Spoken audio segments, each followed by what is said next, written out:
Hello Helsinki, itse jos kullekin. Siinä manaltiin pahat henget pois. Brian Eno ja David Byrne käyttivät taktiikkaa, joka nykyään on jokapäiväistä musiikin tekemistä, eli samplejen käyttämistä. Mutta kyllä niitä musiikkisoittimiakin soitellaan nykyään. Terve Asa, mitäs kuuluu? Hyppösen hyvää vaan tänään. Hyppösen hyvä. Yhtä ihan kuningasta. Reissupäältä tultiin eilen, ajettiin Oulusta 9 tuntia metri tienpinnan päällä. Tie loppui kesken, olemme elossa edelleen. Ja tänään on ollut räppäripäivää taas. Jeesasi Kasperi musavideossa kävi sitä chatti-juontajaa tuossa päivällä. Aivan härskipästi nyt täällä ja illalla puppajien keikalle vielä. Huhhuh. Mies, piisaa. Hardest working man in show business. Kai sä nyt oot ehtinyt kuitenkin vähän leputtelee. Joo, kyllä mä sanotaan, että nyt mitä on tehnyt hommia, niin on tehnyt niin lepposella asenteella. Se on ollut se loma-aika sitten. Nimenomaan, kaikissa hommissa pitää löytää semmoinen tiukkuus, mutta samaan aikaan ääretön rentous, niin että sä oot koko ajan, sä pystyt heiluttelemaan niitä käsiä eri suuntaan ja puhua samaan aikaan ja vielä varpaiden välissä olevalla karandash. Rankaista omaa kehoa aina välillä, jotta sä löydät sen balanssin sieltä. Aina kun alkaa liikaa syömään, niin kannattaa tiskaa ja vedä roskat. Ja sitten taas arjen kautta tuntee itsensä sankariksi. Arjen sankarit, huhhuh. Tää nyt alkaa mennä jo liian vaaralliseksi. Tuossa aiemmin tultiin soitettua toi Sadon korju ja se oli aika hyvä tommonen niinku, jotakuinkin semmonen niinku, en mä tiedä, se on semmoinen biisi, joka täältä sun uusimmalta Terveisiä kaauksesta on noussut tällä taajuudella kovaksi soittojutuksi. Mites tommonen maan miehen tietolaarityyppinen biisi oikein tipahtaa jengiin? Varmaan se on hyvin ainakin niin kuin niille tipahtanut, jotka on sitä harrastanut, jotka on dikkailu olla kädet mullassa, koska ei se ole mikään kaupunkikotiviljelijöiden biisi loppupeleissä. Että kyllä se on meikäläiselle ihan mummola muisto ja Urjalan bambeja ja hirviä seuratessa ajatellen, että se on vuoden aikojen päräytyksestä syntynyt tavallaan, että ei itsekin ajattelu, että tekee vaan niin kuin kesäbiisejä. Asamaasa Urjalan taikayössä. Ja oikeasti mä muistan mistä reistä, olittekohan Ilosaareen menossa pari vuotta sitten ja pysähdyttiin Urjalassa, olikohan ollut niin kuin 10 vuotta edellisestä reissusta ja pysähdyttiin Kuselle vaan tällaisella nopealle kääntöpaikalle ja saatana metsäkauris tuijottaa mua silmiin 10 metrin päässä. Mä hiiren hiljaa koitan liruttaa itteni ulos sieltä ja vinkkaa kavereille autossa, mutta ampas karkuun sieltä niin ja upeat muistoa. Olisiko tullut sitten taas, että Asa selittää, että joo, siinä oli kauris ja se tuijotti, kun mä olisin Gussalla. Mulla on käynyt tätä. Mä näin oikeasti, me tultiin Lappeenrannassa nyt reissulla ja meikäläinen ajoi takaisin yöllä keikan jälkeen selvinpäin, niin mä näin suden, kun kaikki muut nukkuu. Jos ei se ollut haski vapaana Kutostiellä, niin mä näin suden saatana. Tää on tämmöistä näin. Kukaan ei mennä usko, kun mäkin kerroin, että mä näin ketun juoksentelevan tuolla noin, mutta kyllä aika moni on nähnyt. Meikäläinen kävi tänään Olarissa näin ketu. Ai sekin vielä. No, kun on sitikettu. Niin, no sitä nyt näkee joka paikassa. Kyllä täällä on kettu Myllikä tennishallien takana asusta, ainakin joku pariskunta, koska siinä oli yksi jäänyt siihen motarin väliin, ne vetää ihan uhkarokkeja, että 6 tiet anteeksi niin kuin edes takaisin. No, siitä on nälkäisinä ja lähtee jäniksiin hakemaan Siinä oli joku jäänyt ainakin alle, mutta kyllä se pyörii, koska siinä on meidän Roihikakin skuugas näkynyt.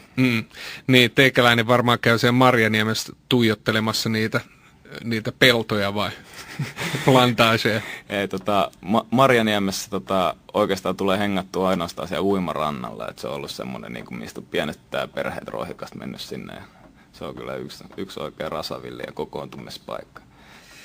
Näin on. Asa on täällä studiossa ja Roihuvuoresta. Hän ei ole ollut täällä aiemmin, kun en ole tohtinut kysyä äijää tänne näin, kun äijä oli ilmoittanut, että ei hän jaksa selitellä ihmisille asioita. Onko se nyt sitten vaarallista, kun alkaa selittää ihmisille, niin sitten loppuu jotain vai? Se on aina semmoinen, että mä oon tuossa hississä, mä olin 15 minuuttia hiljaa ja nyt mä oon siellä täysin alitajunnassa, niin mä oon valmis tähän. Selvä, hyvä. Täällä on kaksi tyyppiä, jotka toivottavasti kohtaamme. Meeting of the Minds -tyyppinen ratkaisu, missä on 2 naamaria, jotka hölöttää menemään mitä vaan. Mutta tämä on tiemme kohti Nirvanaa. Tässä levykannessa Terveisiä kaauksesta, niin täällä on tämä puu ja tämä ensimmäinen kappale on Nirvana, eli nyt me edetään niin kuin ikään kuin tätä puuta alaspäin. Että minkälainen jumaluusoppi tämä oikein onkaan? Se on semmoinen avaruuskoivu, sen oli tarkoitus olla. Tai siellä sisäkannen julisteeseen tuli enemmän koivua, mutta toi on oikeastaan niin kuin Nirvana-styke on niin kuin periaatteessa mies kävelee uskontojen läpi etsimässä totuutta, ja se oli yhdistettynä siihen, mikä tuolla lopussa on jäänyt vinyyliekstraksi, joka jää nyt kaikille sitten, koska se muuttaminen maksaisi 500 €.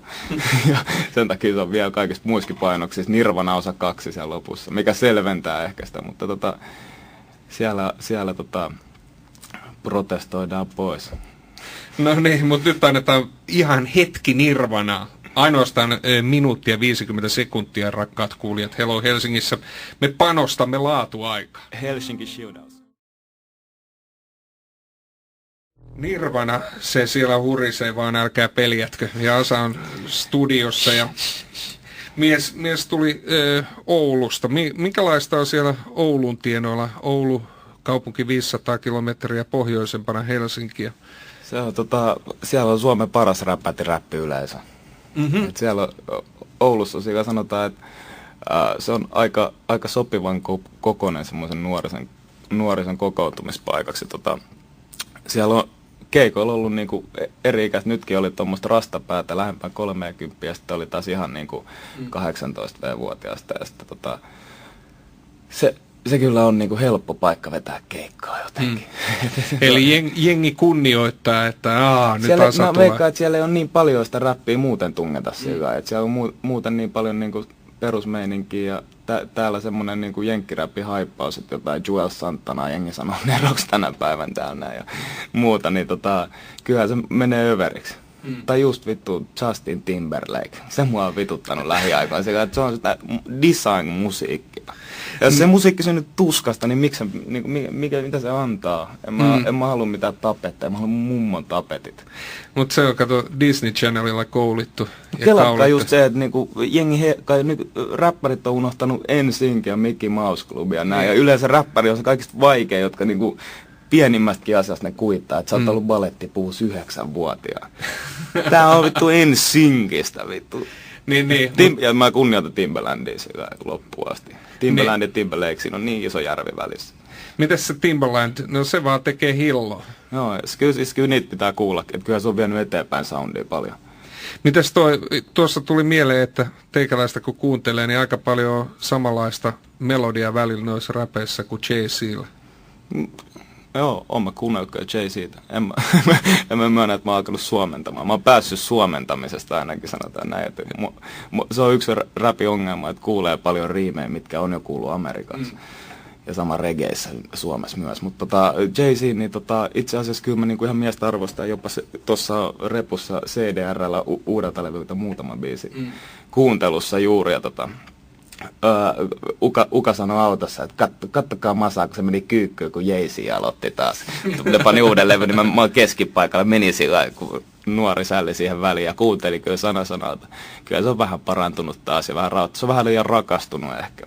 Niin, ja ehkä se on sillä lailla, että ekonomit eivät osaa räpätä. Niin, tai eivät osaa ainakaan niinku tehdä muuta sitten kuin sanaleikkejä. Niin, että niin siis mitä se on? Siinä oli hyvä yritys. Mulla ei tosiaan kuin 3 biisiä, mutta siinä oli ihan niin kuin, että mä haluan olla mä yritän olla erilainen tai pidä itseäni erilaisia ja lopussa me ollaan kaikki samaa, mikä on jo Jay-Ziltä iso juttu mun mielestä. Niin. Tai siis sillä, että se on niin kuin ihan sosiaalinen styge täysin. Siis, että hän sanoi, että en mä nyt oikeesti mitään, että tässä mä nyt on nämä miljoonat tehnyt ja mä oon vähän bling bling, mutta mä oon oikeesti ihan samaa kaikkea teidän kanssa. Lähteekö kivitys päälle? Ei, toivottavasti tekisi vielä video muna silleen, niin olisi ihan reetinä. Niin, mikä siinä on siinä homman nimessä, että kun sä katot näitä kaikki bling-tyyppejä, että okei, vaikka mä dikkaan Snoopista ja muista vastaavista, niin mua ärsyttää yli kaiken se, että mimmit on niinku munkit paljana siinä hetkuttaa ja sit nämä kundit on niinku, niillä on päällä kaikki mahdolliset käämit, mitä vaan löytyy. Siihen on kyllä itsekin niin kyllästynyt kuin voi olla, että jengi esiintyy kuin musavideoissa.